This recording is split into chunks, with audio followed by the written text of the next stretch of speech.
You are about to enter another dimension, the dimension of truth, unfiltered and uncensored. Welcome to the Raw Feed with Gary Franchi.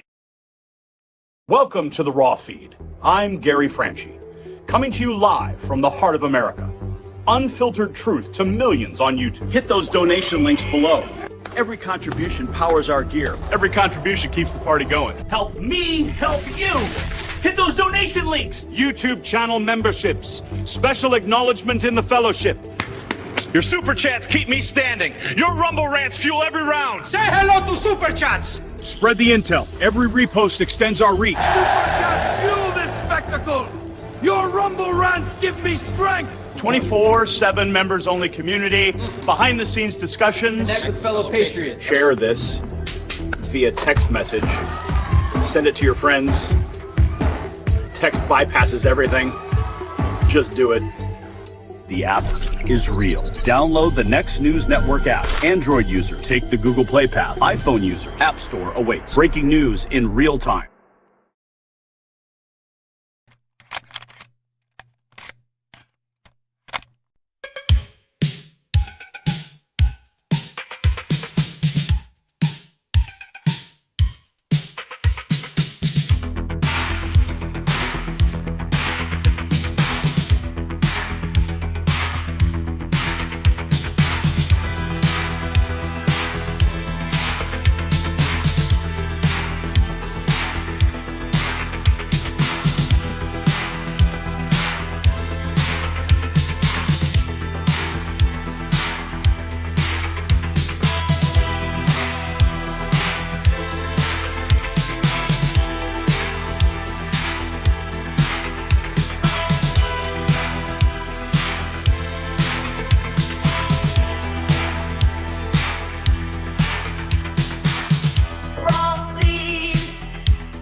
Hey, Patriots, it's Gary Franchi here with the Raw Feed.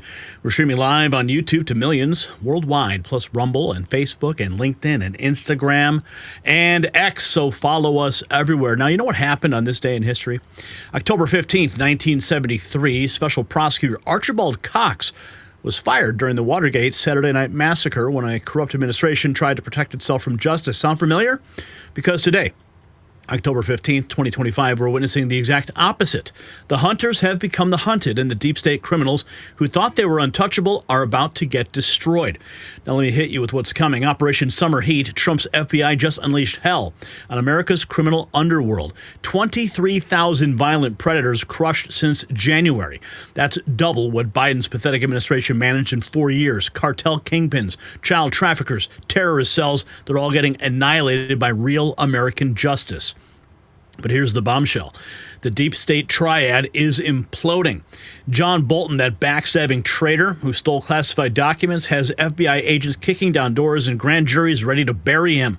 Letitia James, the witch who persecuted Trump, got nailed for mortgage fraud that could land her in 60 years behind bars. The documents are now dropping. And Adam Schiff, the lying leaker who orchestrated the Russia hoax, is staring down federal investigators who have the receipts on everything. And it gets worse.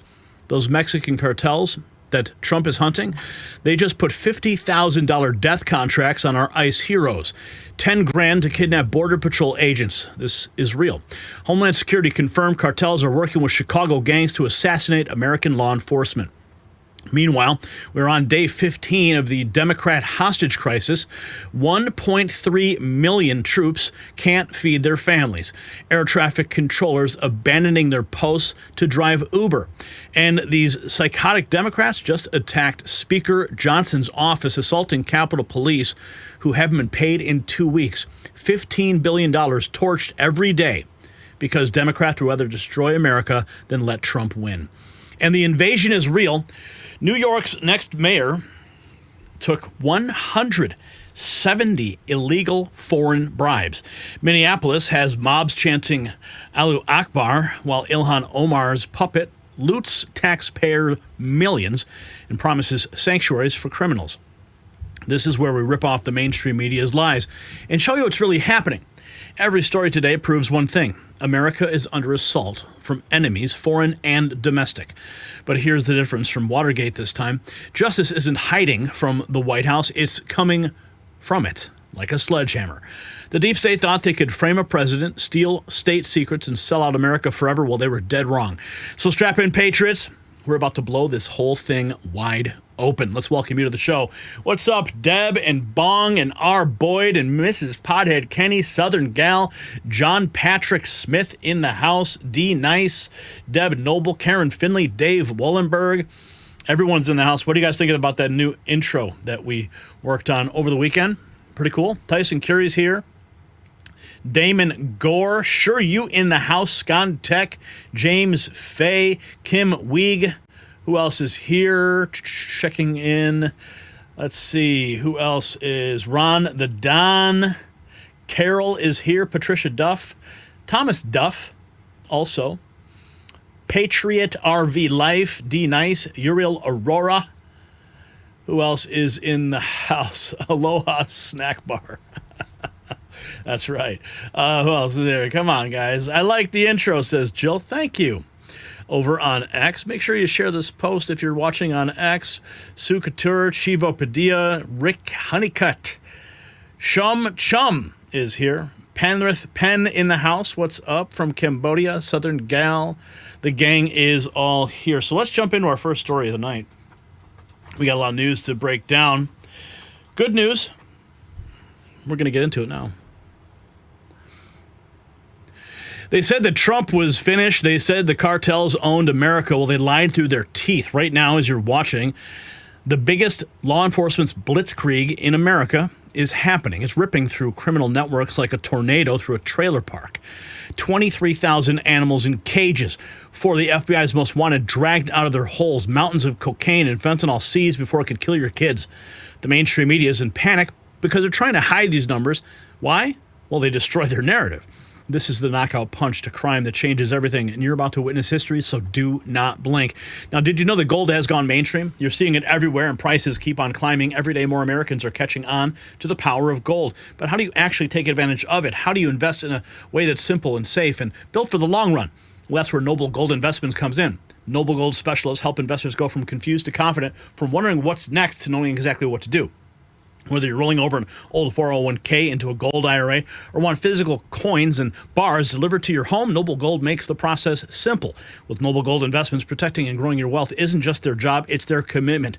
Visit nextnewsgold.com to claim your free wealth protection kit and see if you qualify for that silver bonus. That's nextnewsgold.com. The number on the screen, 877-646-5347. Give them a call. Tell them Gary said hello. All right, let's get into this. President Trump in the Oval Office, lots of activity today. They had an FBI hearing. We've got fugitives who have been captured, President Trump making the remarks. Let's go right to the president first. Have him, I love. But I want to thank Stephen Miller, who's right back in the audience right there. I'd love to have him. I love watching him on television. I'd love to have him come up and explain his true feelings, but maybe not his truest feelings. That might be going a little bit too far.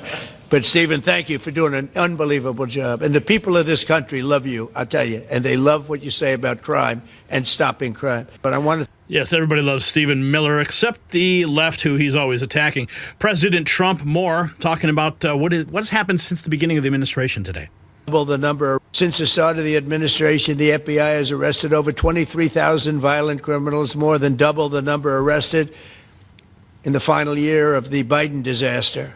The FBI has also destroyed or severely disrupted more than 170 organized criminal enterprises and gangs, 1,600 of the most violent gangs, and confiscated over 6,000 illegal firearms. And they've tracked down and arrested 4 fugitives on the most wanted list. 4 of the most wanted. Actually, 2 of them were the most wanted fugitives in the world.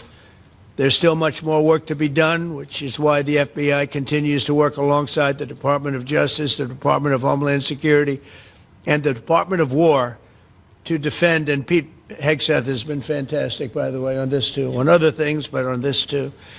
To defend law and order and combat violent crime, arrest illegal aliens, and make American cities the safest in the world. Since the start of the American cities becoming safe again. Look at that tie President Trump's wearing today. I don't think I've ever seen him wear a bright yellow tie. Anyway, here is Pam Bondi. The deputy director, men and women of law enforcement say 2 things to me repeatedly. First, you have taken the handcuffs off them and let them do their jobs, and you let cops be cops. That's why all this is happening. The director, the deputy director are working around the clock. All of these great men and women in the FBI, they have families at home, and they are working during a government shutdown right now. Many of them have small children. Many of them, I was talking to an agent this morning, many of them have babies at home, and they are working around the clock to not only keep our country, but our world safe. And that's what Operation Summer Heat did. Thank you, Director, and to the Deputy Director for everything you did on behalf of the Department of Justice, and you're going to continue to keep doing. And they set the stage for what we're doing in Memphis. You're going to hear a lot more about that, our joint task force next week, but they set the stage for Memphis. And last night alone in Memphis, there were almost 70 arrests. There were 12 guns seized. And there was a 70-year-old man arrested as a result of our operation in Memphis who raped a child under the age of 3. That one case makes everything we're doing worthwhile. So thank you all for being here on behalf of both of us. Thank you. Oh, my God. Oh, my God. I mean, thank God they're off the street. Wanted 10 most wanted fugitives captured since January 2025. Donald Eugene Fields for trafficking, captured on January 25th. Arnaldo Jimenez, captured on the 30th of January. Unlawful flight to avoid prosecution for first-degree murder. Cindy Rodriguez Singh, captured 8/21/2025. Unlawful flight to avoid prosecution, capital murder of a person under 10. Jeez. Francisco Javier Roman Bardales, captured in March 17th. That would be, St. Patrick's Day? Narco-terrorism, racketeering, and alien smuggling conspiracy. Top 10 most wanted. Well, there's 4 off that list. Boom. Moving right along, President Trump. Okay, this is what they just posted. Operation Summer Heat, massive success. Crushing violent crime. 8,629 arrests. 2,281 firearms seized. 557 children identified. 7,757 search operations. 421 kilograms of fentanyl seized. 44,569 kilograms of cocaine seized. 2,081 criminal indictments. And you got some pictures of some of this activity. Look at all this contraband that they are pulling off the street. Of course, all of this probably would just still be here if Joe Biden or Kamala Harris was in office. Here's more from President Trump in the Oval. Also restoring, just as we are forging peace and stability abroad, we are also restoring peace and safety and stability at home. And you see that in Washington, D.C., maybe better than any place, because we got there, and within 12 days it was very good. And within 30 days, it's been as safe as any city in the country. It's been great. Took out 1,700 people, got them out. These are career criminals in many cases, and people that shouldn't have been allowed in by the Biden administration. Historically, the summer months have been a time when violent crime soar, as you know, but not under President Trump. Today, we're announcing the results of a sweeping law enforcement effort known as Operation Summer Heat. We were in many cities that people didn't know about. We kept it a little quiet, and it had a big impact, and you'll hear that in a second. But over the past few months, FBI officers in all 50 states made crushing violent crime a top enforcement priority. That's what they did, rounding up and arresting thousands of the most violent and dangerous criminals. And these are among the most dangerous and violent people in the world. They were allowed, in many cases, not in all cases, but in many cases, they were allowed in by a very foolish, actually stupid, open border policy. Yeah. Just anybody could have come in. They emptied out their jails, their prisons, their mental institutions. They emptied them into our country. And the people behind me have done an incredible job, because if we didn't have that administration, it would have been so much easier. I mean, I'm going to pause this for a second. Whenever he says that they emptied their jails, their mental institutions, I mean, think about that. This was all a coordinated effort designed to destroy the United States from within by putting the worst of the worst embedded within our country, within our borders, with no accountability. The plan was to sow absolute chaos and discord. They allowed millions of people in this country that shouldn't have been allowed, including over 11,000 murderers, half of whom murdered more than one person. And many of them are gone now, or they're put in prison, because we don't want to have them come back. So we literally put them in our prison, which we don't want to do. I mean, do the math on that. He just said 11,000 murderers who killed more than one person. So you're talking about 11,000 plus murders. 11,000 people wiped off the face of this earth because of people that Joe Biden led into this country. Here's Deputy Attorney General Todd Blanche in the Oval. Actually will apply, hopefully. Thank you, Mr. President. So this is a great day, and I think there's stats that the director talked about which are important, but I want to give two examples of what summer heat has done that actually will apply, hopefully, to everybody in this room. The first is for over 4 years, during the last administration, there was a hotel in a town, the middle of a town in Alaska, that was being run as a drug den. There were over 1,000 calls to 911 over four and a half year period. There were multiple violent crimes, drug dealers, overdoses, and murders at this one hotel, ruining a community. Summer Heat went in there. It's not only arrested all the participants that were controlling the hotel, but seized the hotel.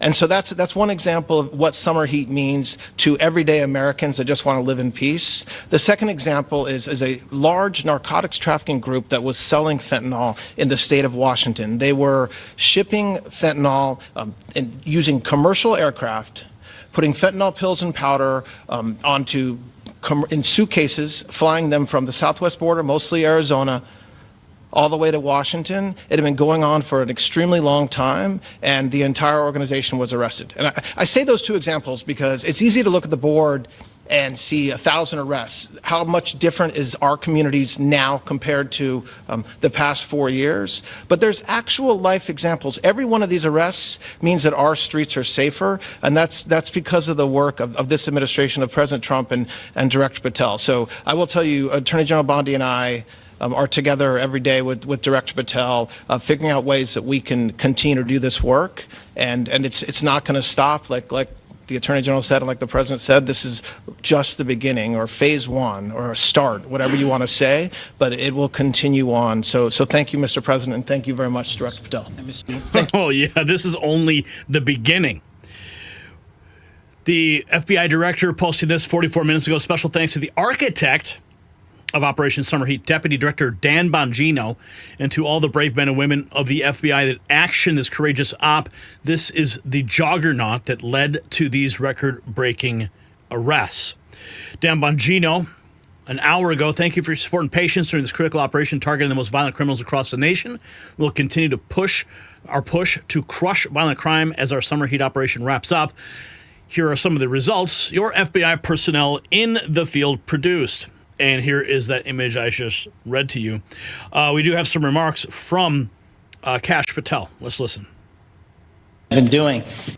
What I'd like to do is just highlight some of the outstanding work that the men and women of the FBI have been doing. And thanks to your brave leadership and the mandate you were given by the American people, not only defend the homeland, but crush violent crime, you tasked us with our great partners at the Department of Justice and the Attorney General and the Deputy Attorney General to start making arrests and bring prosecutions and safeguard our cities. And you said it. This is just the beginning. In just 7 months, I hope the media takes a look at every one of these charts, because these are the best numbers for fighting crime in U.S. history, and it's only 7 months in. And to do that, our vehicle to do it of choice was Operation Summer Heat, which the FBI architected to go after violent criminals. And in just a 3-month span, you had 8,700 arrests of violent criminals. You had 2,200 firearms seized off the streets permanently to safeguard our communities. You had 421 kilograms of fentanyl seized. Just to put that in perspective, that's enough to kill 55 million Americans alone. You had 45,000 kilograms of cocaine seized. And thanks to our Department of Justice partners, you had 2,100 indictments in 3 months, from June to September alone. Mr. President, that in and of itself would be historic for a 4-year presidency. You did that in 7 months because you let good cops be cops, and you partnered us with the right people at the Department of Justice to put the handcuffs on and bring them to court and put them in prison. And if that weren't enough, when you look at the year, for the entire 7-month period that we're talking about here, if you look at the past 4 years of the Biden administration, 16,000, 17,000, 15,000, 15,000. That's the number of arrests year over year of violent felons in this country for the Biden administration. Mr. President, in 7 months, you have 28,600 arrests of violent felons in just 7 months alone, because of your leadership and the dedication of the men and women at the FBI who want to go out there and do the job they were prevented from doing, because that department used to be weaponized and politicized. Wow. And this is what happens when you take out the fangs of weaponization. This number is historic by every metric. 28,000 people have been arrested, violent felons alone. And then when you go over there and look at some of these charts, if you don't mind, I'll just hop over here. Look at the metrics for not just violent crime, but the homeland. Mr. President, during your administration, the FBI has found and located. What I'd like to do is just highlight some of the outstanding... This is only the beginning, folks. If you got value from this report, tap subscribe. My final thought is next. So this is what winning looks like. 23,000 violent criminals off our streets, 4 of the FBI's most wanted captured in 7 months. Over 44,000 kilograms of cocaine seized before it could poison our kids. Now, this is not just statistics. This is the difference between civilization and chaos. Between a president who backs the blue and politicians who coddle criminals. The Biden years turned America into a crime scene. Trump turned it back into a country. And the message to every gang member, every cartel boss, every predator hiding in the shadows is crystal clear. Your free ride is over. Law and order is back. So here's my question for you. Should Trump declare cartels terrorist organizations, yes or no? Drop your answer in the comments. And while you're fired up, check out our merch shop. It's linked down below, and show the world that you stand with law enforcement. All righty, right. We are back in action. Good to be back in the studio. My hat is off to Thomas McCullough for doing a stellar job the past 2 days. I hope you enjoyed his presentations. And thanks to our team, Brian and Todd, for getting the show off the ground. Sorry about the audio. James Fay, $20. Hello, N3 Patriots. And Chris Orr dropping $5. He's no message from Chris, but just dropping $5. Thank you. So we're $75 away from the goal for the evening, which is $100. You know the rules. And Yeah, we had a massive audio problem on Monday, and I was listening to it, and I was cringing for the entire show. But it was actually not our fault. Everything in our studio is working perfectly fine. It was our one of our cloud services that was creating the problem, and they promptly fixed it after Brian submitted a very stern letter. All right. Brian, you should have. Well, you did hear Brian because his audio did come through. I actually heard that clip. I'm like, oh boy, yeah, this is not good. The whole thing was falling apart, but everyone pulled it together. You guys persevered, and we appreciate that. All right. Yes, Tom was great. He was. What is the med bed? Oh, a med bed. Well, John. Okay, so that's one of our sponsors. And real quick, I'll just tell you. There's a PEMF mat and there's a red light, and you put the PEMF mat. It emits certain frequencies that are healing frequencies, and then the red light has penetrating light that's like 10,000 times better than sunlight, and in combination, these things can like rapidly heal and do all kinds of miraculous things. I use it every day. My wife uses it and swears by it. So if you want to find out more, go check out the interviews we did with Jonathan Otto, who is the expert. He's going to be coming back in a couple, maybe like next week, I think. We'll have him back to talk about more stuff. Okay, so thanks for asking. All right, we got to talk about treason now because it's a real thing. President Trump talking about it in the Oval Office today, and we're going to talk about it now.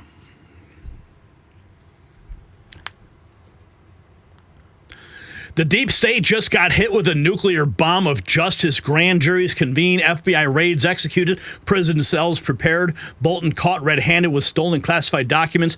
Letitia James, a different James, nailed for mortgage fraud that could put her away for 60 years. Adam Schiff's leaks traced, documented, and ready for prosecution. Now, these are not rumors or wishful thinking. These are federal cases with teeth, and the sharks smell blood. The same criminals who tried to destroy Trump are now begging for mercy that they will never get. The reign of terror is over. The handcuffs are coming, and what you're about to see will restore your faith in justice. So lock and load. And just like the deep state officials are facing justice today, Medicare fraud is another system rigged against honest Americans. That is why Chapter makes Medicare simple. In less than 20 minutes, they will compare every single plan available, over 24,000 nationwide, and help you find the one that fits you. On average, seniors who work with Chapter save $1,100 a year. And Chapter's advisors are independent. They're salaried, not paid commissions. They work for you and not the insurance companies. Now, the annual enrollment period is here, so make sure you are not overpaying. Call Chapter today at 910-728-4109. That's 910-728-4109. Or you can hit the link down in the description. So here is the picture that we all want to see. Yes, Obama, Comey, Clapper, Brennan, Biden, all shackled and heading off to prison for their own little chain gang. President Trump, just a few hours ago, posting this on Truth Social, going after Adam Schiff. The Ukraine impeachment of me, President Trump writes. Scam, he calls it. The scam was far bigger than illegal hoax than Watergate. I sincerely hope the necessary authorities, including Congress, are looking into this. Adam Shifty Schiff was so dishonest and corrupt. So many laws and protocols were violated and just plain broken. Signed, President DJT. So let's read between the lines here. I hope the necessary authorities, including Congress, are looking into this. And then, boom, next line, Adam Shifty Schiff was so dishonest and corrupt. What is he saying there? Well, he's saying go after Adam Schiff. In the Oval Office, just a few hours ago, President Trump, with FBI Director Kash Patel, AG Bondi, Deputy Attorney General Todd Blanche standing behind him, put the entire deep state on notice and called out Jack Smith, Andrew Weissman, Lisa Monaco, and Adam Schiff. I think it was the worst weaponization of a political opponent in the history of the world, let alone this country. What they did was criminal. Buckle up. Listen to this. that had to suffer. President, given you have the FBI Director and Attorney General here today, Jim Jordan has asked Jack Smith to appear in front of the House Judiciary. You mean deranged, Jack? He's a deranged individual, yeah? He's asked him to... Well, they should. I'm surprised it takes so long. You know, we're talking about violent crime. What about the crime against a political opponent? That's what we have to talk about, too. Jordan would like to understand the full extent to which the Biden-Harris Justice Department weaponized federal law enforcement. What do you think the committee will find out, Mr. Smith? I think it was the worst weaponization of a political opponent in the history of the world, let alone this country. And I hope that everybody's, you know, they're involved in it. I'm not. I'm the one that had to suffer through it and ultimately win. But what they did was criminal. Deranged Jack Smith, in my opinion, is a criminal. And I noticed his interviewer was, I think that was Weissman. And I hope they're going to look into Weissman, too. Weissman's a bad guy. And he had somebody in Lisa, who was his puppet, worked in the office really as the top person. And I think that she should be looked at very strongly. There was tremendous criminal activity having to do. If we don't have fair elections in this country, we're not going to have a country. And I've said it from the beginning, fair elections and borders. And we need also fair press, because if you don't have fair press, it's very tough. And we've got the strongest border of anybody. Nobody has a border. We have a border where the numbers just came out again. You saw 0 people came in illegally. Now, we do take people into our country legally, but 0 people. But, you know, you're talking about a different subject. You're talking about political crime. They have committed massive political crime. I hope they're looking at Shifty Schiff. I hope they're looking at all these people. And I'm allowed to find out. I'm allowed to, you know, I'm, in theory, the chief law enforcement officer. But I have a very good, talented group. This is about something else. But I hope they're looking at political crime, because there's never been so much political crime against a political opponent as what I had to go through. They raided my house in Florida. It was an illegal raid. I have a lawsuit that was doing very well. And when I became president, I said, I'm sort of suing myself. I don't know. How do you settle the lawsuit? I'll say, give me X dollars, right? And I don't know what to do with the lawsuit. It's a great lawsuit. And now I won. It sort of looks bad. I'm suing myself, right? So I don't know. But that was a lawsuit that was very strong, very powerful. They raided illegally my house in Florida, Mar-a-Lago. They went through the drawers of my young son. They went through all of the cabinets and drawers of the First Lady. She walked in, she said, wow, what happened? Because she's very meticulous, and this wasn't so meticulous. As she looked into the drawers and she saw everything a mess. What they did against a person that just got out of office. And then you look at these corrupt people. You look at Hunter Biden. You look at the signature. As an example, the auto pen. I just signed so many different things.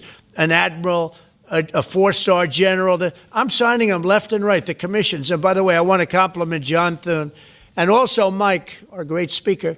But John Thune, all of a sudden, I'm getting these things by the hundreds. I was getting one every 2 weeks.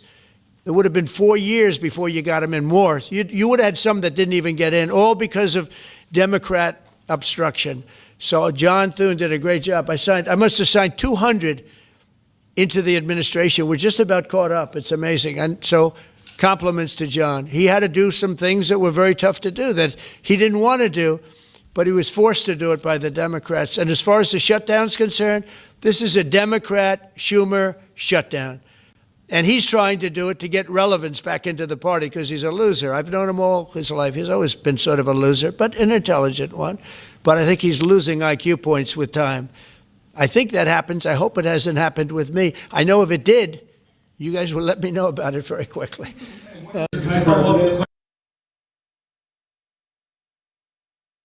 He's a loser.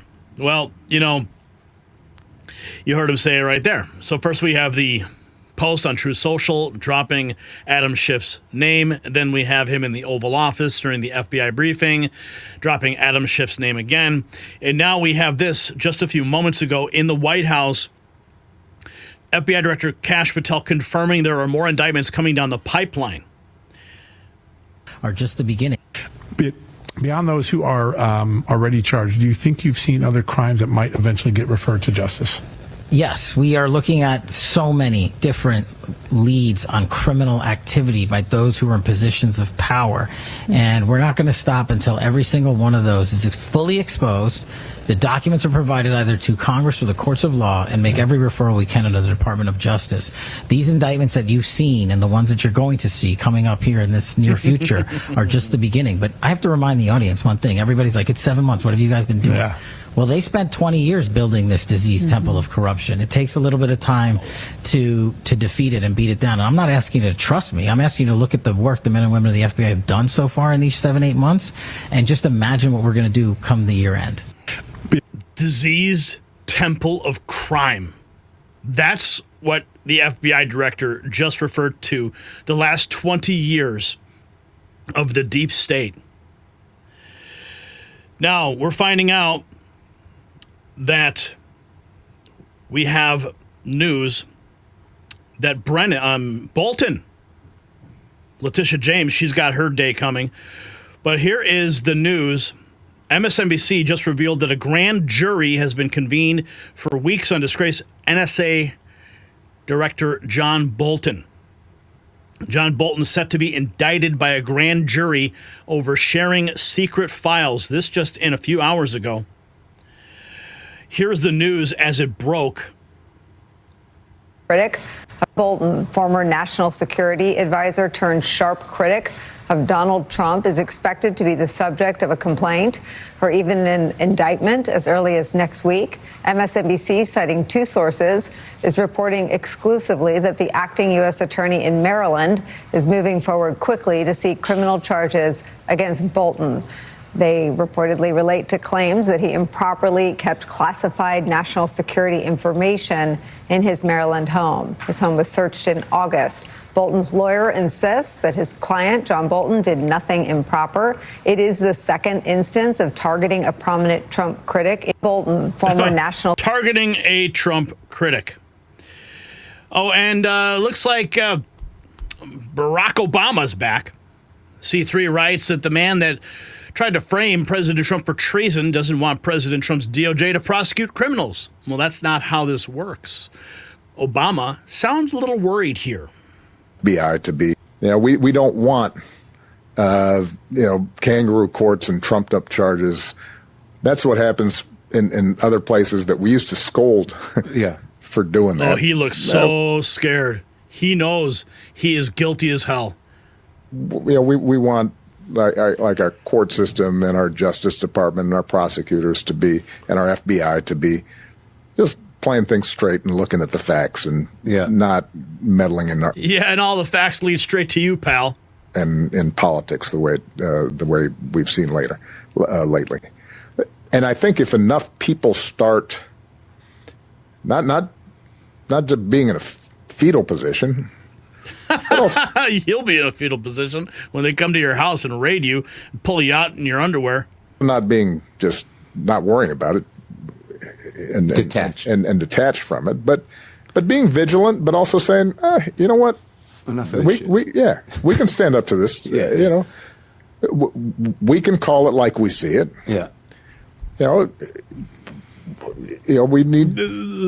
We need people who have whatever platforms they have to be able to say, no, that's not who we are.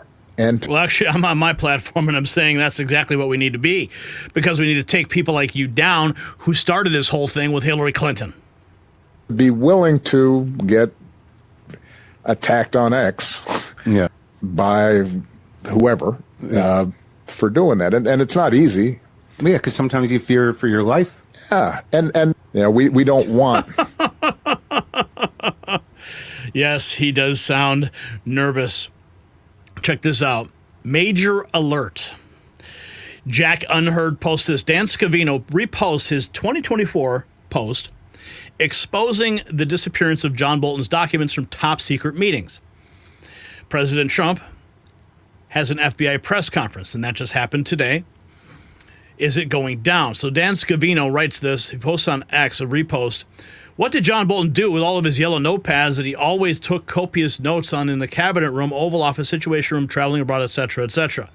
He posted that on December 2nd of 2024. At the time, 704,000 views. Dan Scavino reposting that just a few hours ago, sending a coded message. And now this headline is breaking just a few hours ago. John Bolton officially set to be indicted by a grand jury over sharing secret files. A grand jury is convening today to consider charges against ex-National Security Chief John Bolton over sharing classified documents. It comes 2 months after an FBI raid on the former Trump staffer's Maryland home in search of allegedly stolen, highly sensitive national security files. DOJ expects an indictment to be filed against the 76-year-old on Wednesday or Thursday. The case is airtight, sources told the New York Post. Bolton is accused of using his private email account to remove secret information and record detailed minutes of his daily activities during his time in office. Bolton served as an advisor to Trump from April of 2018 until the president fired in September 2019. The hawkish military advisor often clashed with Trump's diplomacy-first strategy when engaging with rival countries such as North Korea or China. FBI agents removed a white binder with the label Statements and Reflections to Allied Strikes from Bolton's property, according to a DOJ court filing released last month following the raid on his home. Typed documents stuck in folders labeled Trump 1 through 4 were taken from Bolton's home, as well as 4 boxes containing printed daily activities. So there's the headline right now, breaking news on the Daily Mail. Now, we have this also, MSNBC revealing the grand jury had convened. Let's listen. Grand jury indictment, and that could come. They are building apparently a case that is against a Trump perceived enemy and yet one who worked for President Trump, longtime neoconservative foreign policy voice John Bolton. Now the suggestion is they are close to getting where they, the Trump DOJ officials, want, and they're trying to cook up this case to get a grand jury indictment, and that could come as soon as next week. The case has sped up. Bolton, of course, was the former national security advisor to President Trump, a top U.S. official. And since leaving office, while he is not a lefty going to no King's protests, they are building apparently a case. And the case is now happening. They're looking for the diary notes in John Bolton's emails from when he served as President Trump's national security advisor. And now we have this about Letitia James. The mortgage document New York AG Letitia James signed has her facing 60 years in prison. Here is the message that she sent to America after she was indicted. Solid rock. See, I know what it feels like to be attacked for just doing your job. But I also know what it feels like to overcome adversity. And so I stand on solid rock. You're screwed, honey. And I will not bow. I will not break. I will not bend. I will not capitulate. I will not give in. I will not give up. You come for me, you gotta come to all of us.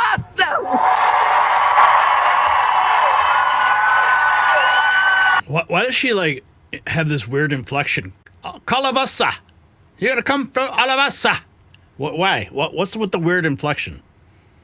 All right, you're not MLK. All of us, every single one of us. We're all in this together. You see, I've learned to stand on the shoulders of my ancestors who came before me and weathered the storm. And despite being seared with scars, oh yeah, they survived. And if they can survive, so will we. Those people are not in your fight. It's your fight alone, honey. So over the last few days, I've summoned their strength and their courage. And I will keep fighting for justice. I will keep fighting for New Yorkers. I will keep fighting the aggressive policies of Washington, D.C., and I will not stop. Yeah, I think you're going to come to a screeching halt, actually. because you've been indicted. We got some more. Let's flash back here to this is actually 6 hours ago. Inquiring minds want to know, where is the grand jury on the CIA? John Brennan. He overruled his own staff to get Steele dossier included in an official U.S. intelligence assessment and one that embraced false claims about Trump from the Clinton campaign. Oh. Said, we just... Hillary Clinton is going. What was just released, in my view, undermined the testimony of people like John Brennan. But what Radcliffe is talking about is exposing it all to show the public exactly what happened. This is the real Russian conspiracy. There wasn't a Russian collusion conspiracy, but there was a Russian conspiracy. It's when John Brennan went into Obama in 2016 and said, we just heard Hillary Clinton is going to come up with a Russian collusion claim to hit Trump in the election. And then months later, it was Brennan, according to these documents, who overruled his own staff to get this infamous dossier included in the intelligence assessment. Yeah. What was just... Yeah, what's going to happen with John Brennan? We all want to see that guy go down, too. Of course, we all remember this moment. Tulsi Gabbard confirming back in July, Obama directing his intelligence community to reach a conclusion they needed to reach, leading them to create the Russian interference document that James Comey, Brennan, and other intelligence officials later used to lie under oath. This was an absolutely historic moment. Interfered what they called the summary of conclusions from that meeting. Then DNI James Clapper took the lead on what President Obama wanted done, and which was essentially create a document that tells us not if, but how Russia interfered with the election. President Obama delivered the conclusion that he wanted the intelligence community to reach, and directed them to find and essentially create and manufacture the intelligence to support the conclusion that President Obama wanted to deliver to the American people. Once that document was drafted, the deep state kicked into gear and did what they usually do. They started leaking this classified information out to their friends at the Washington Post and others who are working hand in glove with the deep state to lay the groundwork for the assessment that they eventually released that served as the basis, once again, for this years-long coup with the goal of trying to subvert the American people's will and usurp President Trump from being able to deliver on the mandate that the American people gave to him when they chose to elect him as president of the United States. It's all going down, folks. It's all going down. Kash, Patel, more indictments, President Trump labeling Adam Schiff, posting about him. We've got Letitia James freaking out. I mean, here is Dan Bongino. Jim Comey. I got to tell you, of all the things that have surprised me in the close to now 3 months I've been here, is the depravity of Jim Comey. This man is a disgrace to the badge, the FBI, and the country. What he's doing right now, one, going out and me taking shots at Kash. Kash doesn't belong. Kash was the chief of staff at the Department of. Kash is a patriot. Kash has served in numerous high-level roles, taking personal shots while you're on the beach, implying a threat towards the president and blaming your wife about it. And let me just add about James Comey, Saint Comey, who walks around there moralizing to everyone how wonderful of a human being he is. What you said is absolutely accurate. We have wasted countless man hours now running out tips to our tip line about people putting 8647 because of Jim Comey, because he cannot control himself and his emotions. He is a child. He is a big child. And let me tell you one more thing. Jim Comey, who wants you to believe. Jim Comey taking a shot at the president. Oh, look at me. I'm such a victim. The president's going after me. He's making a ton of money on this book. The only person that got prosecuted was the president. Jim Comey, we're finding stuff even now. I got to tell you, of all the... And that's why Jim Comey was indicted. Going back to Letitia James, we have the documents here. Mortgage document, New York. AG Letitia James signed, has her facing 60 years, been housing her fugitive grandniece allegedly in her Virginia home, according to the New York Post. Okay. Letitia James indicted is housing fugitive grandniece in her Virginia home. New York Post headline. This is the document New York AG Letitia James signed that has her facing 60 years in prison. This is the mortgage document. One-page mortgage document signed by New York State Attorney General Letitia James is the center of the federal criminal charges, which is she now faced 60 years in the second home rider for her mortgage, which was obtained by the Post. James attested the property would be a second home occupied primarily by her. It allowed her to secure a better mortgage rate from Old Virginia Mortgage and Annie Mac, netting her nearly $19,000 in mortgage savings, according to federal prosecutors. In reality, James' serial criminal grandniece, Nakia Thompson, moved in soon after she closed on the house, according to the Times. Much of the strength of the case, which alleges James committed federal bank fraud and made misstatements to a financial institution, could rest on whether Thompson was paying rent. But the relative of the New York's top prosecutor told a grand jury in June she was living rent-free in the 3-bedroom, 1-bath house, according to the Times. James' signature appears at the bottom of the mortgage rider, dated August 17, 2020, which explicitly lays out what the home can and cannot be used for. Among the covenants on the rider were a requirement that James would occupy and use the property as a second home and maintain exclusive control over its occupancy. She also attested the property would be available primarily for her personal use for at least 1 year. The signed document forbids any shared ownership arrangement, requiring her to rent the property out or give a management firm or any other person or entity any control over the occupant or use of the property, and that it would be used primarily for her own personal use. It goes so far as to include a section saying James would be considered in default on a $109,000 loan if she or anyone else acting at her direction gave inaccurate information or statements regarding her occupancy or the residence of a second home. Much of the case could hinge on Thompson's statement that she wasn't paying rent. Prosecutors said that in their indictment that James filed tax documents showing she spent 0 days in the house and that she received thousands of dollars in rental income. She also claimed exemptions for money she spent on the property, according to the documents. However, Thompson's criminal record could come back to harm James, one legal expert said. The 36-year-old is a fugitive from justice in North Carolina, where she pleaded guilty to assaulting a cop in 2011. She also has a lengthy rap sheet in Virginia, including grand larceny and possession of burglary tools. If Thompson was called as a defense witness, prosecutors would seek to use her criminal history to discredit her testimony, said former federal prosecutor Nima Ramini. It'll be up to the judge in the case to decide whether to allow Thompson's criminal history to be used to impeach her, she said. James was hit with federal charges out of the Eastern District of Virginia last week, alleging the home was not occupied or used by James as a secondary residence and was instead used as a rental investment property. So these are the documents themselves in question for the property.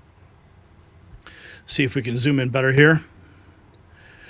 You can see the site description, picture of the home, some redacted sections here, and more redaction, the loan number, deed of trust, tax ID, considerations. And here is the borrower's note, second home rider. This is the rider itself for the loan. More redacted documents there. And then here is more from that rider. Signed by Letitia James.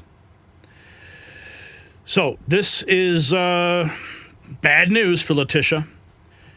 You know, she tried to go after Donald Trump for trying to get better rates on his mortgages. And now she's getting the same attention. Because no one's above the law, remember? Check this out here. Let's check in with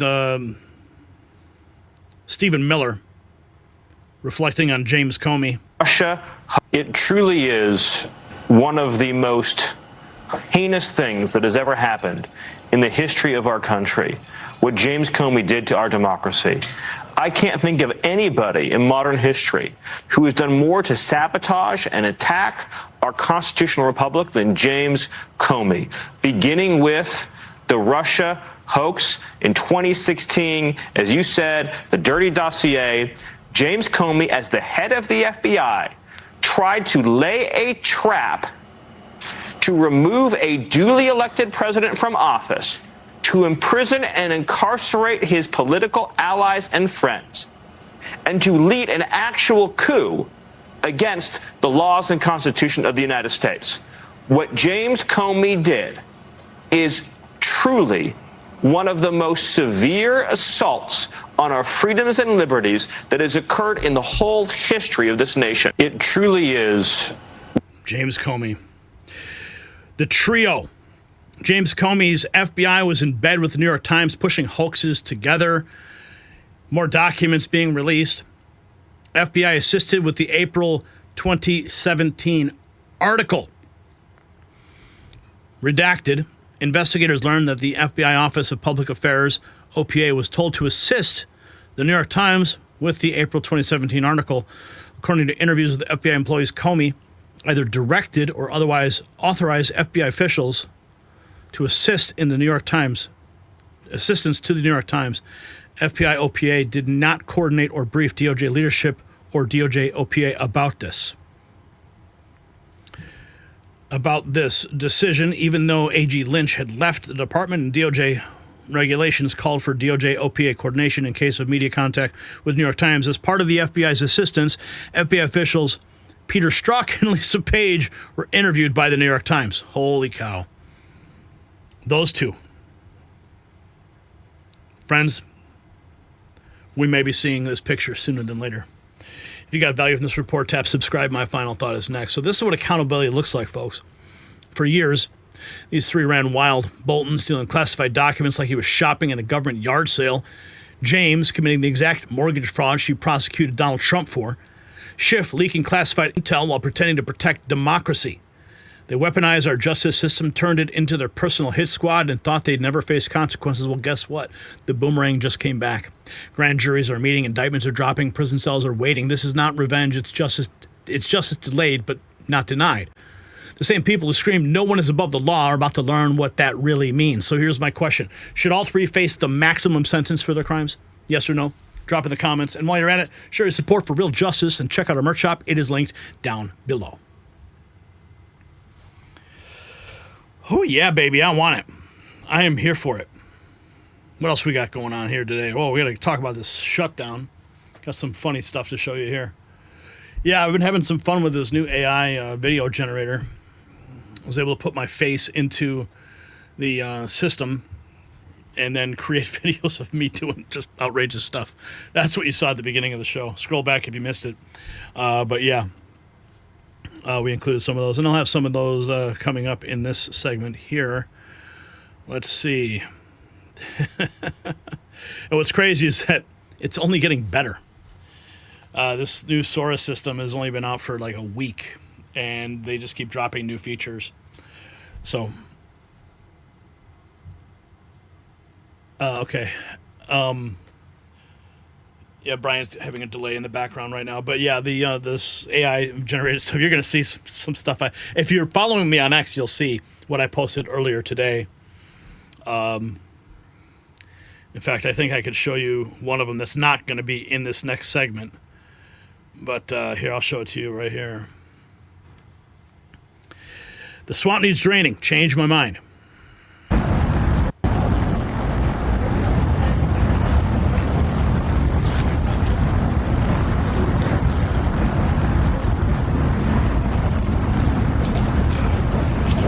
So, I mean, that prompt was basically, all it said was Gary Franchi sitting in front of the Capitol building with a folding table and some empty chairs and a sign that says the swamp needs draining, change my mind.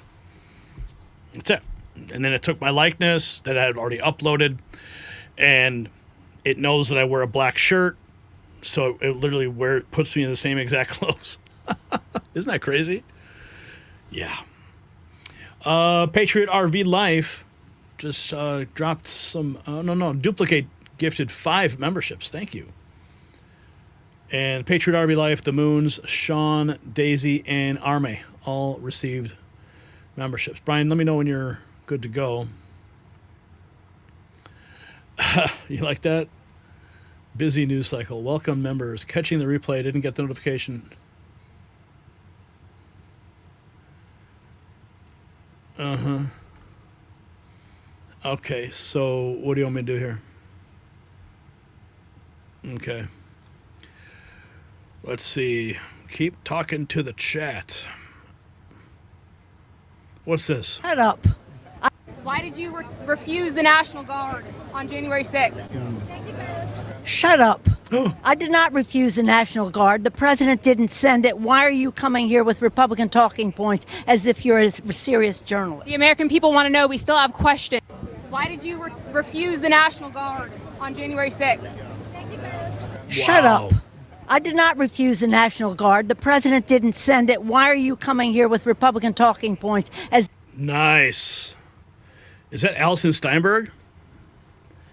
Yeah, I think that's Alison Steinberg. Let's see. Alison Stein. Okay. Oh, wow. Eric Swalwell. 274 FBI agents into the crowd on January 6th. Give me a break. Okay, so what do you want me to do, Brian?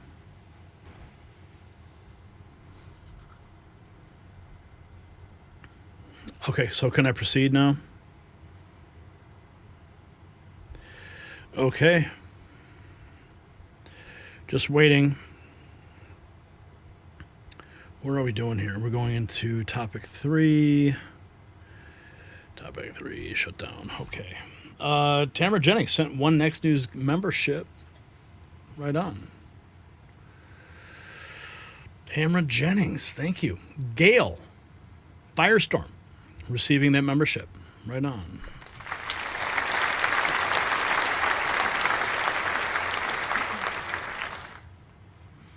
Okay.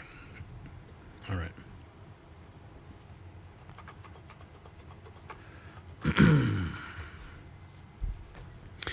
America is being held by psychopaths. Day 15 without pay for our heroes.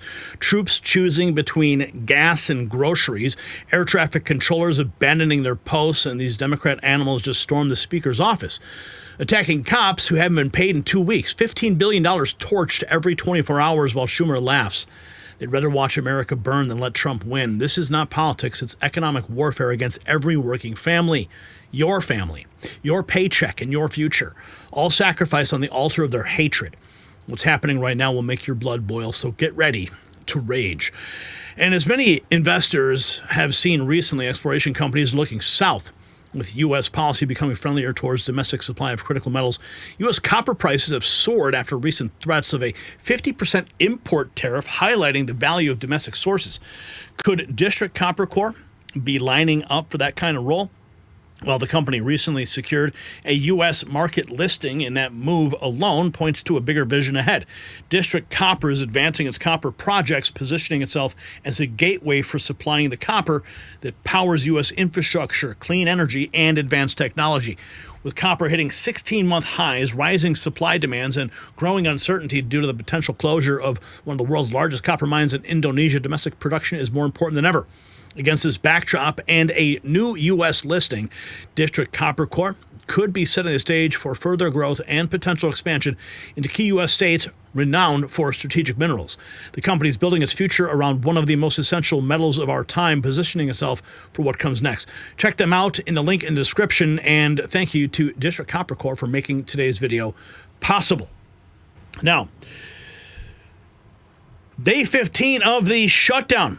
Democrats are still belting out No Deal, the musical, 900,000 furloughed, 700,000 unpaid, pure theater. Meanwhile, Trump's fighting to reopen the show and pay the crew. Time for Democrats to exit stage left and let the adults run the production again.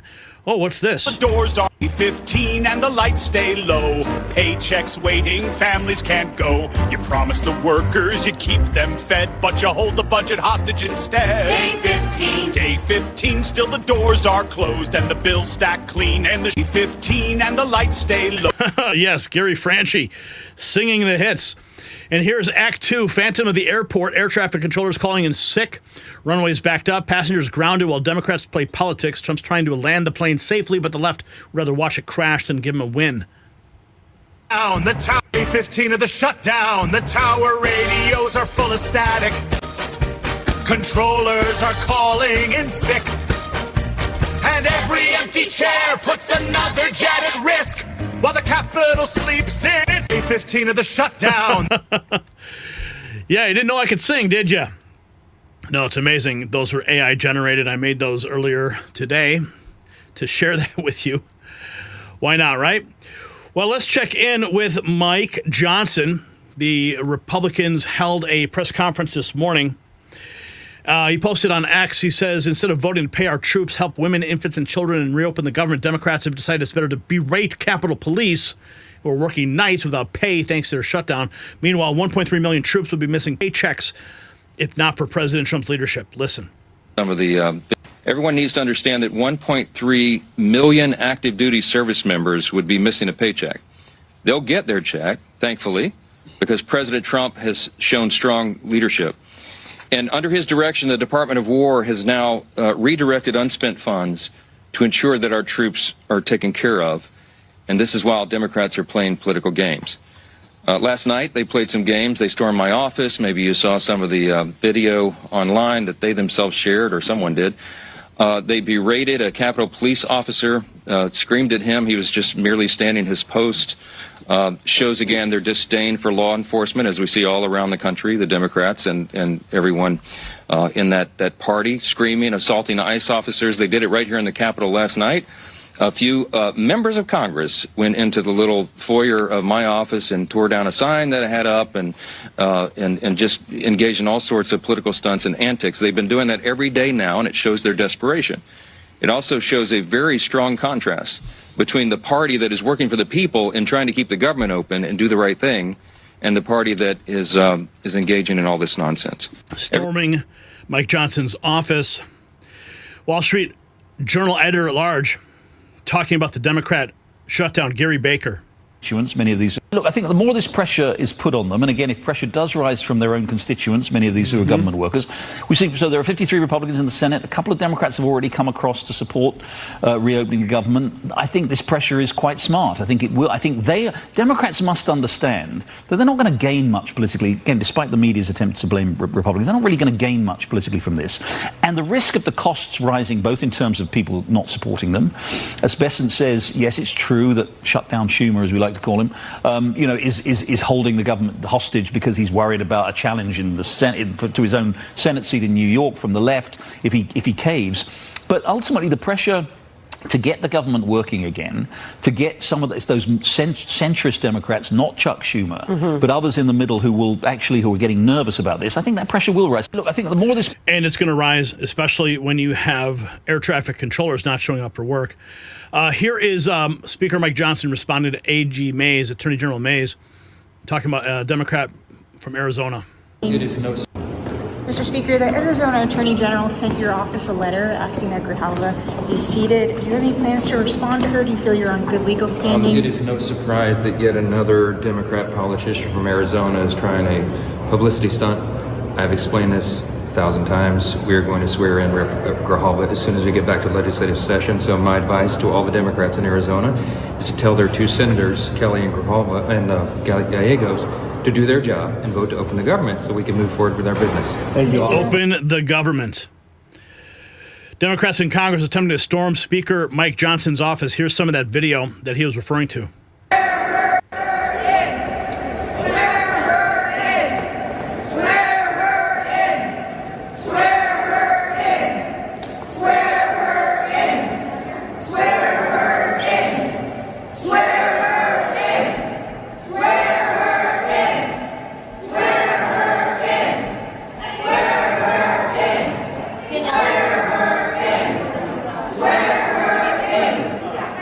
Sounds like a swarm of zombies looking for brains.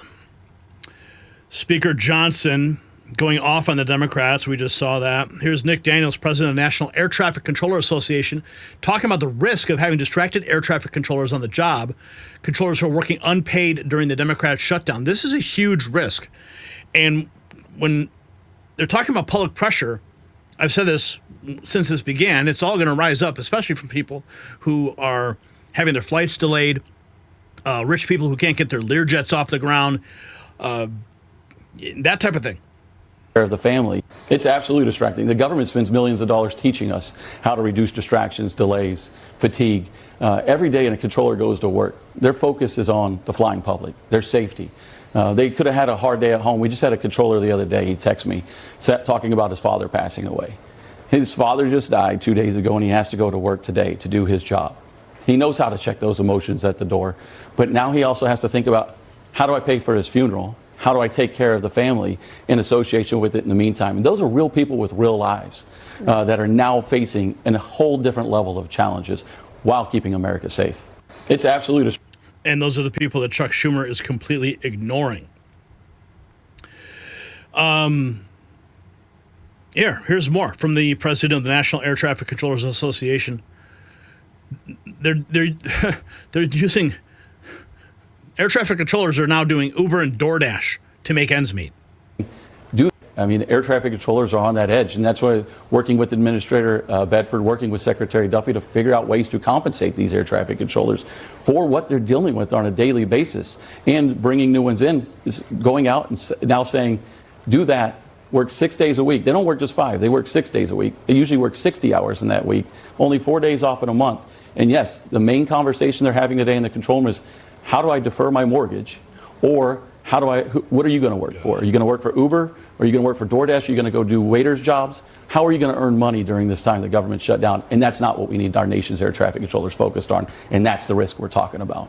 And if they have 4 days off a week, can they honestly make up the difference in 4 days that they have off? Here's one. This is an air traffic controller. Air traffic control is inherently a stressful job. It's one in which it requires intense focus every day. We have to be 100% right 100% of the time. Not knowing exactly how I'm going to have childcare for my kids, or put gas in the car, or pay the next mortgage payment adds a certain level of stress onto an already stressful profession. It's just very difficult. The longer that this goes on, the more any savings that I may have start to dwindle, and it's just really important that we all get paid as soon as possible for the work that we're doing. Air traffic control is inherently... And this is what Chuck Schumer is putting at risk. Here is Russ Vought. And the Democrats have put us in a position where, against the American people's interest, they've put us in shutdown. And obviously there's impacts on the American people as a result. But one of the problems of a government shutdown is it slows down the administration. So the administration can't do as much of what it was doing on behalf of the American people because it's in a shutdown. And we, to the best of our abilities, want to minimize that slowdown in momentum. And I think the president is kind of doing that himself with, solving Middle East peace and all the manner of things that he spends his time in. But one of the things we want to do is, if there are policy opportunities to downsize the scope of the federal government, we want to use those opportunities. And if I can't do things, because you can't do everything you would normally do in a shutdown, right? It has to be generally related to life and protecting property.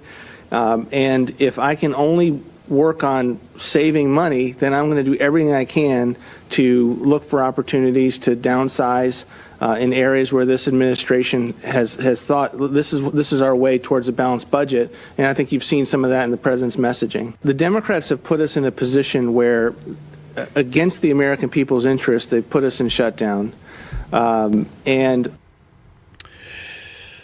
it's only going to get worse, folks. But the pressure is going to continue to mount. Here's more explaining how the Democrat shutdown allows Trump to cut government bloat.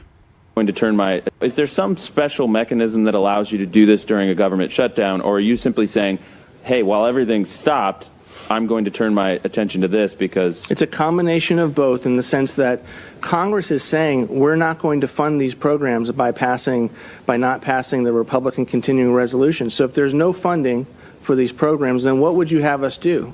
Is it not to make an assumption that you don't intend to fund these in the future? Right. And so we are then doing the normal legal authorities that are given to us, and our focused time and attention to be able to go after and prioritize the RIFs as opposed to the deregulatory agenda or any of the things that we're normally tasked with at OMB. Is there some special mechanism that allows you to do this during a government? Cutting the bloat. President Trump's going to take full advantage of that. Here he is responding. You? President Honestly, Trump. Can I put it in plain words for you? and you're a smart guy, so you all understand, but a lot of people don't. The Democrats are getting killed on the shutdown because we're closing up programs that are Democrat programs that we were opposed to. So we're being able, and they're never going to come back in many cases. So we're being able to do things that we were unable to do before. So we're closing up programs that are Democrat programs that we wanted to close up or that we never wanted to happen, and now we're closing them up. And we're not going to let them come back. The Democrats are getting killed. And we're going to have a list of them on Friday, closing up some of the most egregious, socialist, semi-communist, probably not full communist, we're saving that for New York, but semi-communist programs, and we're closing them up. We're not closing up Republican programs because we think they work. So the Democrats are getting killed, but they're not telling the people about that. I say it, nobody, well, I haven't said it probably as bluntly as I just said it, but so we are closing up Democrat programs that we think that we disagree with, and they're never going to open again. Honestly, can I put it in plain words for you? And you're a smart guy, so you all understand, but a lot of people don't. The Democrats. That was in the Oval Office, or in the White. Yeah, that was the Oval Office. Here's more talking about the troops. Person. I actually have a man who is a very wealthy person. You'll know that when I tell you this. Who called a donor, a great gentleman, and he said, if there's any money necessary, shortfall, for the paying of the troops, then I will pay it, meaning he will pay it. How about that? I said, look, we're not going to need it. We're going to take care of our troops. But this was a position that's being forced upon us by Democrats. And all they have to do is just sign a piece of paper saying we're going to keep it going the way it is. You know, there's nothing. It's not like it shouldn't even be an argument. They've signed it many times before. I don't want to bore you with the fact that Schumer said 100 times you should never close up government. But Schumer's a weakened politician. I mean, he's going to finish his career as a failed politician. He's a failed politician. He's allowed the radical left to take over the Democrat Party. So if they write books about that, if they write books about him, they're going to have to say that his career ended by allowing the radical left to take over the party. I mean, I won an election in a landslide because people are not into the radical left, and the Democrat Party is. I actually have a Democrat Party is collapsing because of people like Schumer, and it's only going to collapse even further because everyone knows who's really behind the shutdown. Here's more. That's why they keep the government closed. They have a shutdown based on nonsense. They want to give away 1.5. Think of it. They want to give away $1.5 trillion to people that come into the country illegally. And as you know, the borders now are closed. But when they hear that they get the greatest health care package in the world and they have no money, but they're living okay in another country, they head up and they start forming caravans and they try and come into our country. But the big problem is they want to give health care to people that should not get health care. They want to give health care to illegal immigrants by the millions. Look at Gavin Newsom, what he's done. He's ruined California. He gives health care to anybody. And I guess they do it for votes. I actually think it's bad politics, but I guess they do it for votes. That's why they keep Day 15, folks. Can't go. 15 and the lights stay low. Paychecks waiting, families can't go. You promised the workers you'd keep them fed, but you hold the budget hostage instead. Day 15. Day 15, still the doors are closed and the bills stack clean. And the 15 and the lights. If you got value from this report, tap subscribe. My final thought is next. So this is economic terrorism, plain and simple. While our troops go hungry and air traffic controllers work for free, Democrats are throwing tantrums in the Capitol halls. They'd rather see America crash and burn than give Trump a single victory. $15 billion a day, that's what their temper tantrum is costing us. That's your tax money vanishing while they play political games. Speaker Johnson offered a clean CR just to pay our troops and keep the government running. What's their response? Storm his office and scream at cops who haven't been paid in 2 weeks. This is not governance, it's sabotage. They're holding 1.3 million military families hostage to score political points. So here's the question. Should Democrats who storm government offices during a shutdown, should they be arrested? Yes or no?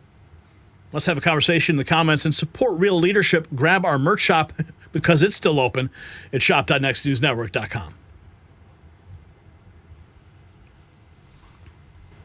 Stay low, paychecks waiting, families can't go. You promised the workers you'd keep them fed, but you hold the budget hostage instead. Day 15, still the doors are closed and the... Okay. Craig, thank you, $10. Nebraska reporting for duty. God bless you, Patriots. Hello, all there. Nice to see a live show. Thanks, Gary, for all you do. Thank you, Craig, for your $10. We are at, what's the total right now? $40 in chat revenue. We need 60 more to hit our target tonight. What did you guys think about that when you saw the musical number? Pretty funny, right? Okay. Let's get into the next topic. Are you good, Brian? Is it still lagging on you? Yeah, I was getting text messages from Angie. Like she could not tune into the stream. The live link wasn't working, and it looks like it might be...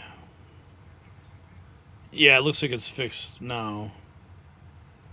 So, anyway. All right. Okay, perfect. Okay, that's probably why you're having those buffering problems.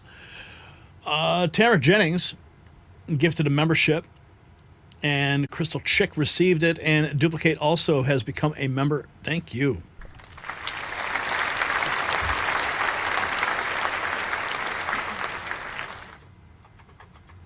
All right. Let's get into our next topic.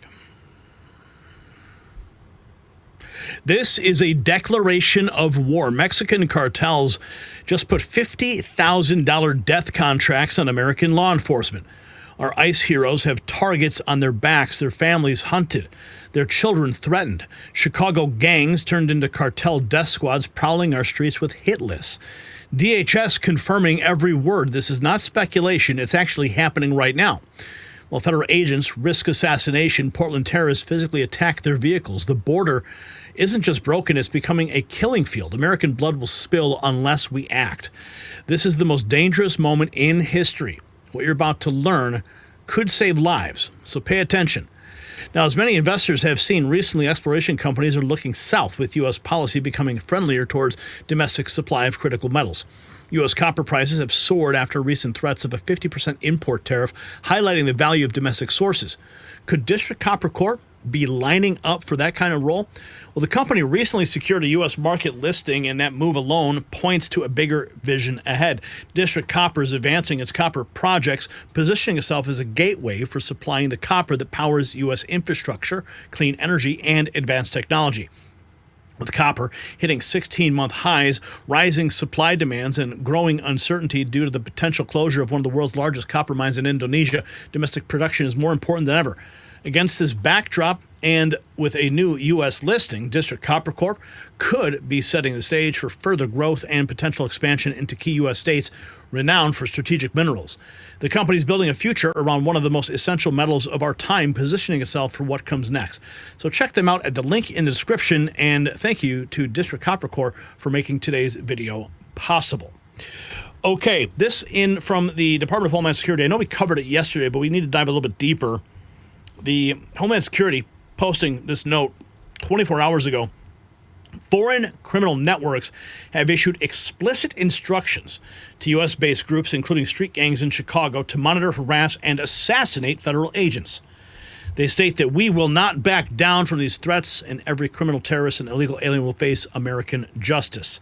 And they attached this video from Fox News. And it's incredibly disturbing, Sandra. Homeland Security investigations, the FBI, our interagency intelligence partners are really all over this. What we're seeing, as you mentioned, is this tiered system, this coordinated and highly organized waging of war against our law enforcement and a terror campaign against them. We're seeing that they're offering $2,000 for intelligence about our ICE law enforcement agents surrounding, including their family, to dox them, $5,000 to kidnap an ICE law enforcement agent, and then even more money to kill them. And we've talked a lot about on this program and on other programs on this network about these ICE apps to locate ICE and CBP agents. And it's not just obstruction of justice that we've been seeing with that. We're also seeing this. They're now handing intelligence over to these cartels, these criminal rings, to go after our law enforcement, harass them, dox them, kidnap them, and God forbid, kill them, Sandra. It's very disturbing. Yeah, here's part of this. It's incredibly disturbing, Sandra. Yeah, that is Tricia McLaughlin, Department of Homeland Security Assistant Secretary, laying it out there. Now, here is Caroline Levitt just a few hours ago. The message to Turning Point USA. The political violence. So you guys at Turning Point, just I encourage you, and I know that you will, continue fighting on, and how encouraging it is that so many young people are saying, I want to be part of this, despite the political violence we're continuing to face in our country, despite the fear and just the violence and the hatred that unfortunately comes from the left. People want to join this movement, and they want to be on the side of truth and of righteousness and of good policy, and it's great to see. There's great. So you guys at Turning But there's too many Americans right now who are choosing the wrong side, and that's going to end them up in prison. Here's more. A shocking report reveals Mexican cartels are teaming up with left-wing terror networks inside the U.S., offering massive cash bounties for the assassination of top border officials. This is insane. Declare a national emergency. Okay, listen to this. $1,000 bounty. 5 to 10 grand for kidnapping of ICE agents or Customs and Border Patrol agents, non-lethal assault. $50,000 for the assassination of high-ranking officials. Whew. Here's Greg Bavino. He works in Chicago. Says he had a bounty on his head. Watch. We've got $50,000 bounties on the heads of federal law enforcement officers. We have criminals ramming vehicles, criminals bringing guns to protests. This is not regular street crime here in Chicago. We have assaults on Border Patrol agents, ICE officers, and our allied law enforcement agencies every day, often multiple times per day. And again, these assaults, the lethality of these assaults is increasing. How can your officers respond to that effectively? Well, there's power in numbers. There's safety in numbers. Secretary Noem, ever since that terror attack we saw in Dallas, she's been hardening our ICE facilities. President Trump has called in the National Guard, a very prescient and great, strong leadership we've seen from the President of the United States. But, we are seeing a coordinated, highly organized waging of war on our law enforcement on the streets of Chicago. These men and women are simply enforcing the rule of law and doing their job, and yet there's these foreign terrorist networks who are going after them. They're using a tiered system of bounties to go after them, whether it be doxing their family members, kidnapping, even murdering these brave men and women. Now, if you recall, just a few weeks ago, there was a sniper that took shots at an ICE facility. And now, that person apparently was acting alone. We still don't have all the details on that. But it's only going to get worse, especially when you have this type of incentive that's going to draw people out to take shots at these people so they can collect these bounties. And it only justifies President Trump's use of the National Guard, which, of course, in Chicago, they're pushing back. Here's more from the press secretary. Democrats want to, it is law and order versus lawlessness. Democrats want to coddle criminals. Republicans want to lock up criminals. That's it. It's very simple. And again, we see this resistance from judges. We even see it from police departments in some cities, like in Portland or in Chicago, where the Chicago PD is actually told by the Democrat mayor to stand down when a federal law enforcement agent was being rammed by vehicles. Yep. That's an unprecedented action. And the woman was a semi-automatic. Correct. Strapped to her. Yeah, she ended up getting shot in a defensive measure. She drove herself she ended up being okay. But it's just an insane story. It is. And it shows how These Democrats have put politics above public safety, and they are preventing local and federal law enforcement from working together. When you talk to cops on the street, they want to work with the feds. They want that backup, that support. They want to be able to communicate, share intel, and go arrest bad guys. And as our FBI director says, we need to let cops be cops. And that's what we're trying to do every day. It is. But Democrats are hamstringing as much as they can when they have these Antifa groups out there getting funded by George Soros. Here is a known Portland Antifa member, Kylie Delgado, a long history of crime, including felony riot, allegedly records herself boxing in and physically obstructing ICE agents in Hillsboro, Oregon. All courtesy of the constant dangerous rhetoric against law enforcement by the media and Democrat politicians. Car, please pull.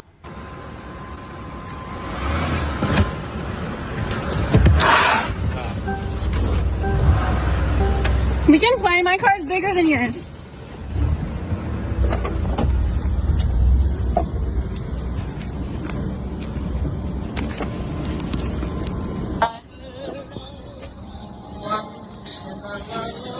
Ice! It's ice! Please help me record. Get behind them if you have a car.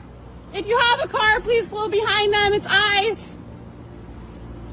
Can you pull behind them? It's ice. They're trying to kidnap people. Please pull behind them. Please pull behind them and park. Please. This is obstruction of justice, plain and simple. Please park behind them. Can you put your car behind them, please? It's ice. Put your car there. They're going to move. Hurry, please.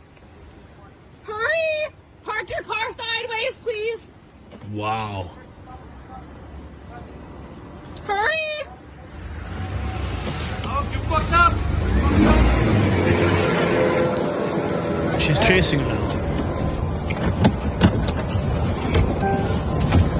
Dumb bitches. You're not going anywhere. Wow.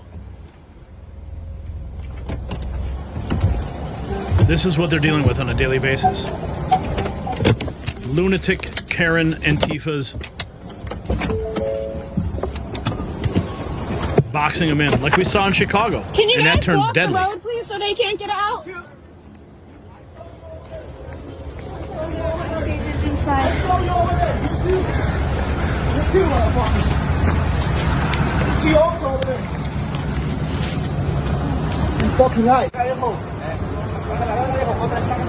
I mean, what are you going to do? You're going to box them in and then what? They're just going to be stuck there?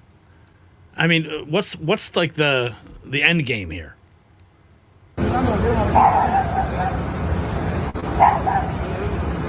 We have them blocked in, but we need more cars. What's the point? Look at these losers. 2, 3, 2 of them in the car. Again, I don't understand what the end game here for these people and what they intend to accomplish. Here's more. Even mainstream media reporting the bounties on the agents. The U.S. over saying Mexican cartels are now attempting to track, harass, and target immigration and border patrol agents with violence. These alleged threats come as tensions rise here in the U.S. over crackdowns in Chicago and Portland. Here's Pierre Thomas. Tonight, Homeland Security officials say they're seeing intelligence that Mexican cartels are attempting to track, harass, and target immigration and border patrol agents with violence. In a statement late today, the department warned that cartels are offering $2,000 for gathering intelligence on federal officials and their families, often with the goal of doxing them. $5,000 to $10,000 for kidnapping or non-lethal assaults, and up to $50,000 for the assassination of high-ranking officials. The alleged new threats come amid rising tensions in Chicago and Portland involving immigration officials conducting broad deportation sweeps. Homeland Security Secretary Kristi Noem telling President Trump in a recent cabinet meeting that she's stepping up security. We're hardening all of our buildings and making sure that we have more security measures, snipers on the roof, people to protect our law enforcement while they're out there on the streets. Sources telling ABC News the intelligence has been developed by Homeland Security, FBI, and DEA officials. Authorities calling the intelligence evidence of a structured bounty program to incentivize violence against federal personnel. Ooh, this is getting bad. This is getting really bad. Here's even more on the bounty system. Homeland Security. Depraved individuals who don't value human life, threaten law enforcement, do not belong in our country. Absolutely. We do need to get to the bottom of it because, Sean, there's going to be more incidents just like this because it's a war zone out there. Secretary No mentioned a bounty on the heads of federal agents, that $2,000 to kidnap, $10,000 to kill senior Border Patrol officials and senior ICE officials here in Chicago. Now, Sean, what happens between the kidnapping and the killing portion? That's something out of a third world country. Is this America? So we do need to get to the bottom of that. And I do believe that we'll get some more clarity on what happened there with the response. And I do think we're going to see additional, better response from Chicago Police Department in talking with Superintendent Schnelling and others. It's getting bad. It's getting really bad. And this weekend's going to be even crazier. When are they going to collect these bounties? Here is Kristi Noem herself. And they're making plans. Our intelligence indicates that these people are organized. They're getting more and more people on their team as far as attacking officers, and they're making plans to ambush them and to kill them. We have specific officers and agents that have bounties that have been put out on their heads. It's been $2,000 to kidnap them, $10,000 to kill them. They've released their pictures. They've sent them between their networks, and it's an extremely dangerous situation and unprecedented. So we've put protective detail around those individuals, change some of our operations to keep our officers safe. But make no mistake, this isn't just about, protesting free speech or that they don't like that people out here are upholding the law of our country. They're actually going out there and saying, kill these people and we'll give you this much money to do it. We're intelligent. If you have value from this report, tap subscribe. My final thought is next. This is clearly an act of war against the United States of America. When foreign cartels put bounties on American law enforcement, that's not crime, that's terrorism. $50,000 to murder an ICE commander, $10,000 to kidnap a Border Patrol agent, $2,000 just to find where they live. These animals are coordinating with street gangs in our own cities to hunt down the heroes who protect us. And what's the left doing? Portland Antifa literally blocking ICE vehicles, acting as human shields for the cartels. They've chosen their side, and it's not America's. Every agent targeted is someone's parent, spouse, child. They wake up every day knowing that there's a price on their head, and they still put on the badge. So here's my question. Should cartels be designated terrorist organizations right now? Yes or no? Sound off below and show you stand with our agents. And get some merch at shop.nextnewsnetwork.com.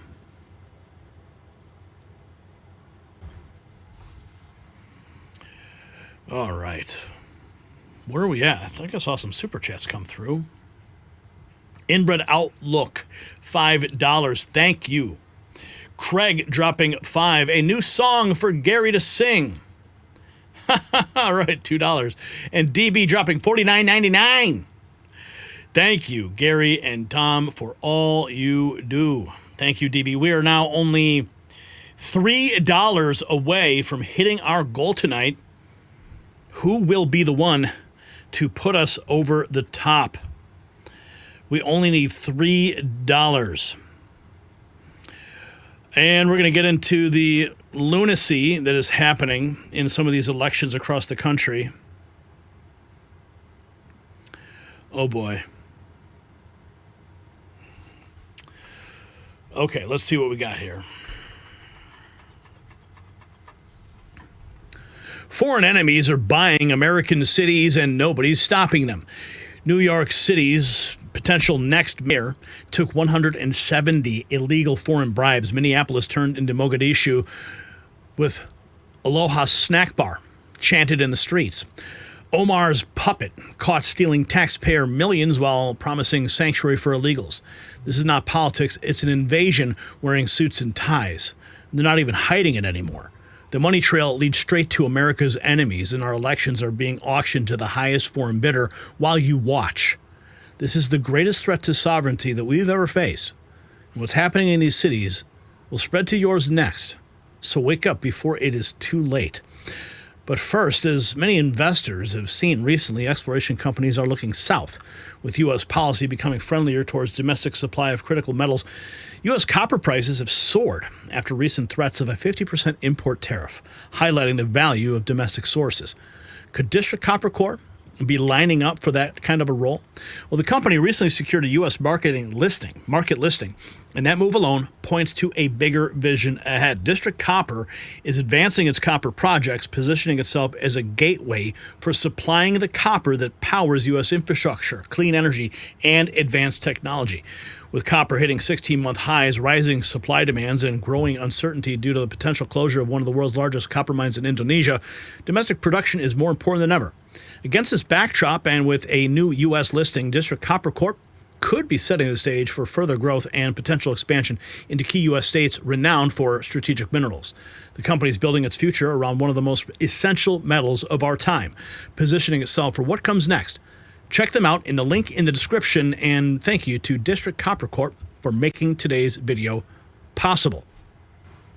So I want to take us to Somalia for a moment.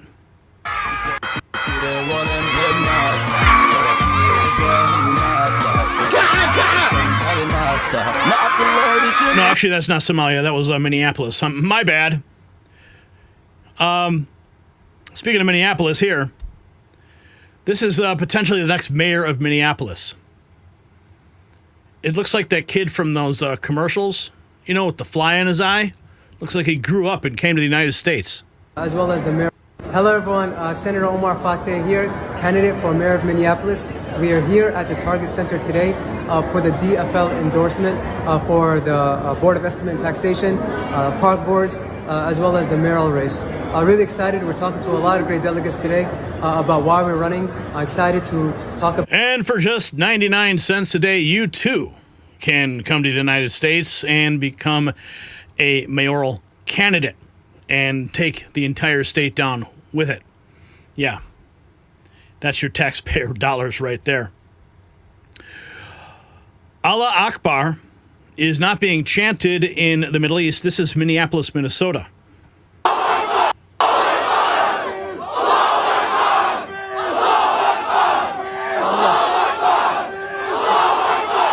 Now, to be clear, I'm not sure exactly where this is being chanted. It could be a perfectly normal location, like a mosque or something like that. But if this is like a city hall or a city meeting or something, that would be rather disturbing. Well, there are rugs on the floor, so it looks like it's probably a mosque. So this really isn't out of place for folks of that religion to be chanting something like this. So the poster here, Alexander Duncan, might be, jumping the gun here. Here's Minneapolis. Royce White writes, breaking, Minneapolis, Mogadishu. Ilhan Omar endorses Democrat Socialist Omar Fatah.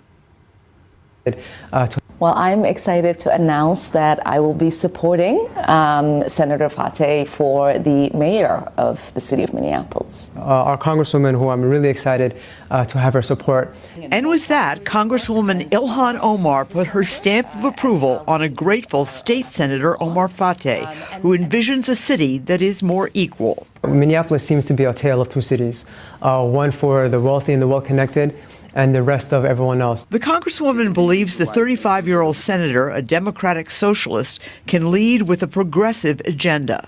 I have trust in the senator's track record that he will find a way to make sure that we have ordinances, legislation that is passing through that speaks to the desires and the needs of the residents of the city. Fateh's run has not been entirely smooth. He is being accused of campaign violations for continuing to use the term DFL endorsed on his campaign signs. The state DFL rescinded the endorsement after convention irregularities surfaced and declined to make an endorsement of anyone else. Fateh says he is benefiting from a backlash. People stop me and they tell me that we're really hurt and upset by what happened with the DFL taking back the endorsement. Fateh well, maybe there's a reason for that. Going to New York, communist Zoran Mandami holds a rally in support of mortgage fraudster Letitia James, and his low IQ supporters repeat his lines in unison like children. System. We stand here here today. Knowing that the persecution of Attorney General Tish James is a reflection of a broken system. A system that empowers lawless billionaires to rule alongside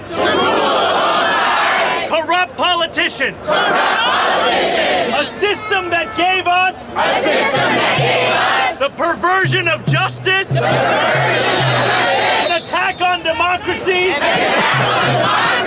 and Donald Trump himself. Wow, these guys are delusional. Sounds like a cult. Anna writes, Zoran Mandami's a liar. Don't vote for this far-left socialist hack pushing radical agendas. America deserves better. And pretend that if this isn't taqiyya, I don't know what is. If you don't know what taqiyya is a concept in Islam where Muslims are allowed to lie to you in your face in order to spread Islam. They can lie to your face and pretend that they're your friend in order to push the Islamic agenda. I'm going to show you a video of what taqiyya looks like. Come on, come through.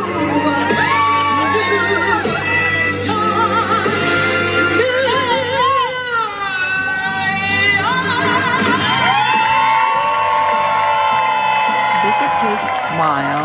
He's like, and the Oscar goes to Zoran Mamdani. Yes. What an act. Like, if you're gonna tell me that that's not good acting, I don't know what is. But he's a self-declared practicing Muslim. He's been to the masjids and he's on video going around New York City campaigning in Muslims' masjids. You've seen him at the mosque, but he's playing the role of an accepting Muslim, an open-minded Muslim, a woke Muslim, watching a cross-dresser singing, which in their religion that is haram. Yeah, so if you vote for this man because he's promising you things, know that he's lying to you. He's doing taqiyya. But I don't know, I fear that New York City is too far gone. Yeah, I think New York is toast. Here's a leftist in New York City revealing the ignorant reasons she's committed to supporting Zoran Mandami. Says he wants to make a sustainable future, yet admits he supports socialist policies. Socialism's never worked in history. Breaks for wealth. Let me give him to you. That he's your guy. I really believe in his vision. I think that he really cares for the people and just wants to make a sustainable future. We seemingly have a limitless budget for things like policing and I don't know, tax breaks for wealthy individuals, but when there has to be money for things that support more people. There's a lot of stuff in his social media background that, you know, a lot of New Yorkers are sort of feeling unsure about. I don't think they're real concerns at all. I think people are just searching for something. They're very uncomfortable with him having a lot of socialist policies. He's not anti-Semitic. He's just, it stands for Palestine, but people unfortunately equate that with being anti-Semitic. Let me give him to you. That he's your guy. I really believe in his vision. I think that he really cares for the people and just wants to make us. Yeah, cares for himself. There it is. Wall Street Apes 13 hours ago. New York Mayor candidate Zoran Mandami is foreign funded, accepting hundreds of overseas payments. Reports show his campaign received more than 170 contributions from addresses outside of the U.S. These payments, oh boy, received bypass election law and are illegal. Oh boy. Money. This morning, New York Democratic mayoral candidate Zoran Mamdani faces brutal backlash after accepting thousands of dollars in illegal foreign donations. Reports show his campaign received more than 170 contributions from addresses outside of the U.S., amounting to more than $13,000. Republican mayoral candidate Curtis Sliwa said it's very problematic, not just for Zoran Mamdani, but anybody who has these kinds of PACs, because it's a license to illegally funnel money. And foreign countries know you don't have to go to war against America. All you got to do is manipulate the election. This morning, New York Democratic mayoral candidate. And what'll happen? Probably nothing. Juanita Broderick posting this: New York white citizens are screwed if this crazy commie gets elected. She posted this 8 hours ago. Mandami admits that he wants to hit white neighborhoods with higher taxes. That is just and realize there's a policy proposal that says your plan, and I'm going to quote it for folks, is to shift the tax burden from overtaxed homeowners in the outer boroughs to more expensive homes in richer and whiter neighborhoods. Explain why you are bringing race into your tax proposal. That is just a description of what we see right now. It's not driven by race. It's more of an assessment of what neighborhoods are being undertaxed versus overtaxed. So no plans to change that language on your website. The focus here is to actually ensure a fair property tax system, and that the use of that language is just an assessment of the neighborhood. And realize there's a policy proposal. It's an assessment of the neighborhood. Oh, yeah. If you got value from this report, tap subscribe. My final thought is next. So this is foreign election interference happening in broad daylight. New York City's Zohran Mamdani caught red-handed with over 170 illegal overseas payments. In Minneapolis, Omar Fatah openly brags about protecting illegals while his wife's company collapses in a fraud scandal after looting taxpayer funds. These are not candidates. They're foreign assets wearing American suits. They hold communist rallies where crowds chant in unison like robots. They promise to defy federal law and turn our cities into sanctuaries for criminals. And the money trail leads straight back overseas to people who hate everything America stands for. This is what happens when we stop enforcing election law. Foreign interests buy local politicians, and suddenly Minneapolis looks like Mogadishu. So here's my question. Should candidates who take foreign money face immediate arrest? Yes or no? Tell me below. And show you are America first. Check out our merch shop at shop.nextnewsnetwork.com. Oh, yeah. That's it, man. We are in the danger zone. Right? I just had to hear this again. 15 and the lights stay low. Paychecks waiting, families can't go. You promised the workers you'd keep them fed, but you hold the budget hostage instead. Day 15. Day 15, still the doors are closed and the bills stack clean. And the 15 and the lights stay low. Man, AI is only getting crazier and crazier. Tyson Curie dropping $5. When is Trump finally going to invoke the Insurrection Act? Enough is enough. Well, we're all waiting, aren't we, Tyson? And Karen Myron dropping $5. There you go, Gary. We hit our target, $106 tonight. What are you guys thinking? If Shastas, if we broke the law or cheated an election, they'd throw the book at us, but they all skate. Gary's going to sponsor the N3 Pork Fest. I don't know about that. Donkey Party. I hate this phone, Michael. That is kind of creepy. Welcome back, Gary. Thanks, James. This BS is no different.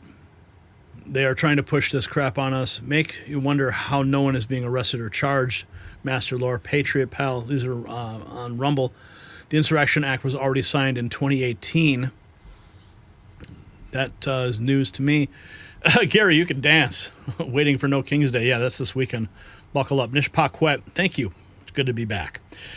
All right, so Patriots, we have just exposed the most devastating attack on American sovereignty in history. So let me hammer home what we've uncovered today.